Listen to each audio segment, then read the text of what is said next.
तो दोस्तों आपको ये पता होगा कि फिलीपींस ने भारत से ब्रह्मोस मिसाइल परचेज करी थी 2022 के अंदर, और भारत ने 19 अप्रैल 2024 के अंदर इसका फर्स्ट बैच भी फिलीपींस को दे दिया है। और इन्हीं सभी ब्रह्मोस के ऊपर जो अमेरिका के एक्सपर्ट है वो ये बोल रहे हैं कि ये जो भारत ने फिलीपींस को ब्रह्मोस दिए ये बिल्कुल यूजलेस है और बिल्कुल बेकार है। फिलीपींस इसका कुछ भी फायदा नहीं उठा पाएगा।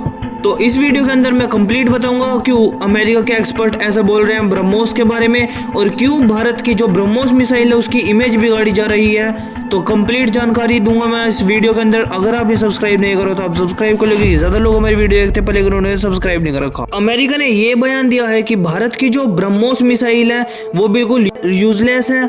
अमेरिका के सीनियर एडवाइजर है उनका भी एक बयान आया है, ये बोलते हैं कि भारत ने जो ये ब्रह्मोस दिए ये बहुत अच्छा है, पर लेकिन इनका प्रैक्टिकल यूज कुछ नहीं हो पाएगा। ऊपर 50% से भी ज्यादा लोग इंडिया के भी मान रहे हैं कि हाँ भारत की जो ब्रह्मोस मिसाइल है ये सभी यूजलेस है फिलीपींस के लिए। और ये जो रिएक्शन आ रहे हैं भारतीय गवर्नमेंट के और भारतीय लोगों के ब्रह्मोस के ऊपर, ये सभी सबसे ज्यादा हैरान कर देने वाले हैं। ये जो सभी अमेरिकन एक्सपर्ट के द्वारा जितने भी बयान दिए गए हैं ये सभी ब्रह्मोस जो मिसाइल है वो भारत की जो मिसाइल है उसके ऊपर नहीं है, ये सभी जो बयान दिए गए हैं ये फिलीपींस की ब्रह्मोस मिसाइल के ऊपर दिए गए हैं। इसीलिए जो अमेरिका के एक्सपर्ट है वो ये बोल रहे हैं कि भारत ने जो ये ब्रह्मोस मिसाइल दिया ये बहुत अच्छी बात, ब्रह्मोस मिसाइल दे दिया फिलीपींस को, जिससे कि इनकी जो एडवांस कैपेबिलिटी है वो इंक्रीज होगी। लेकिन ये सभी जो जितने भी कदम है ये सब दिखावटी कदम है। असल में फिलीपींस तो इसका ब्रह्मोस का असल में यूज ही नहीं कर पाएगा।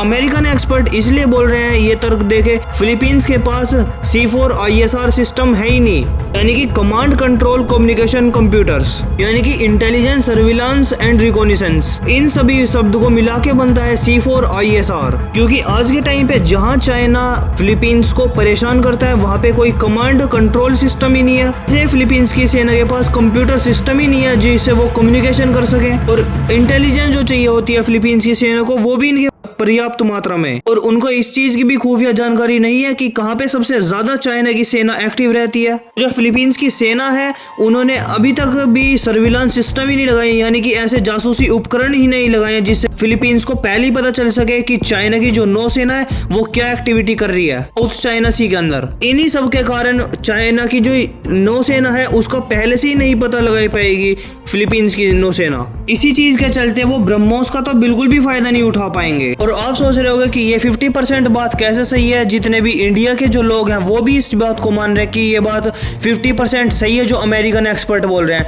ये इसलिए मान रहे हैं क्योंकि जो इंटेलिजेंस मिलनी चाहिए फिलीपींस की नौसेना को वो मिल ही नहीं पाएगी, और जो फिलीपींस की नौसेना है वो ब्रह्मोस का यूज ही नहीं कर पाएगी चाइना की नौसेना के खिलाफ। भारत का सबसे बड़ा जो मेन पर्पस है फिलीपींस को ब्रह्मोस मिसाइल बेचने का वो ये है कि चाइना को भी पता चल सके कि फिलीपींस के पास भी ब्रह्मोस मिसाइल है। अगर थोड़ी बहुत इंटेलिजेंस अमेरिका उनको फिलीपींस को प्रोवाइड करता है तो फिलीपींस बहुत ही ज्यादा बड़े स्केल पर स्ट्राइक भी कर सकता है चाइना के ऊपर। इसीलिए आज के टाइम पे अगर चाइना कुछ भी एक्शन लेता है फिलीपींस के अगेंस्ट में तो चाइना को डर रहेगा कि फिलीपींस के पास ब्रह्मोस मिसाइल भी है और फिलीपींस स्ट्राइक भी कर सकता है ब्रह्मोस मिसाइल से। यही कारण है कि भारत ने फिलीपींस को ये ब्रह्मोस मिसाइल बेची है। बाकी आपका क्या व्यू पॉइंट है वो कमेंट सेक्शन में जरूर बताना, और अगर आपने सब्सक्राइब नहीं करा तो आप सब्सक्राइब कर लो, क्योंकि ऐसी वीडियो मैं न्यूज रिलेटेड बनाता रहता हूँ।